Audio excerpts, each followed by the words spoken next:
নৈমিত্তিক জীবনের সঙ্গে চা জড়িয়ে।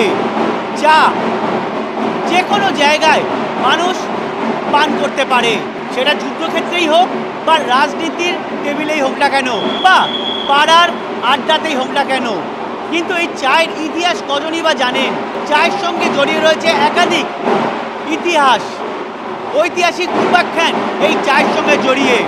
আর সেই চা কিভাবে তৈরি হলো, কোথা থেকে এলো, এমনকি চায়ের সঙ্গে যেসব রাজনীতিরা যুক্ত ছিলেন তারা কিভাবে টেবিলে বসে গল্পের আসর জমাতেন, গোটা বিষয়টি এবার আলিপুর সর্বজনীন তুলে ধরেছে। আলিপুর সর্বজনীনের এবছর আমি এখানে ফ্রেস্কো পেন্টিং করেছি, একটা চৈত্য বানিয়েছি।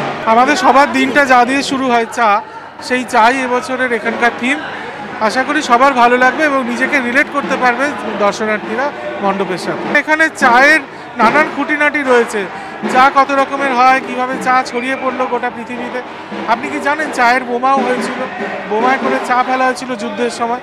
এই সমস্ত তথ্য এখানে আছে। আমার ক্যামেরাম্যান পিকুকে সেই ছবি দেখাতে বলবো।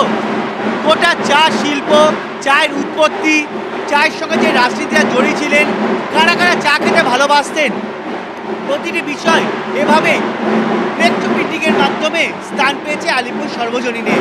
দেখা গিয়েছে বহু শ্রমিক তারা নিজেদের কর্মক্ষেত্র থেকে বেরোনোর সুযোগ পেতেন না, তারাও চা পান করতে শুধু বেরিয়ে আসতেন ঘরের বাইরে। একাধিক ছবি এভাবে স্থান পেয়েছে আলিপুর সর্বজনীনে। পুরো বিষয়টির সঙ্গে সাযুজ্য রেখে প্রতিভা তৈরি করা হয়েছে।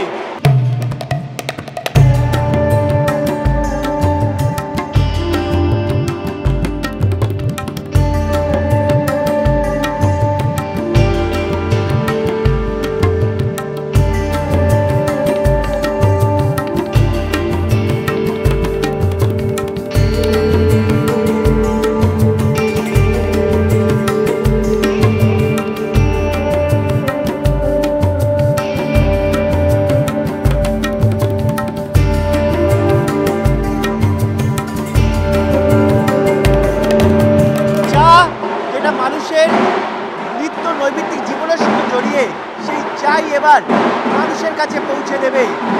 তার ইতিহাস, চা শিল্প, চায়ের ঐতিহাসিক উপাখ্যান মানুষ পাবে এই আলিপুর সর্বজনীনে।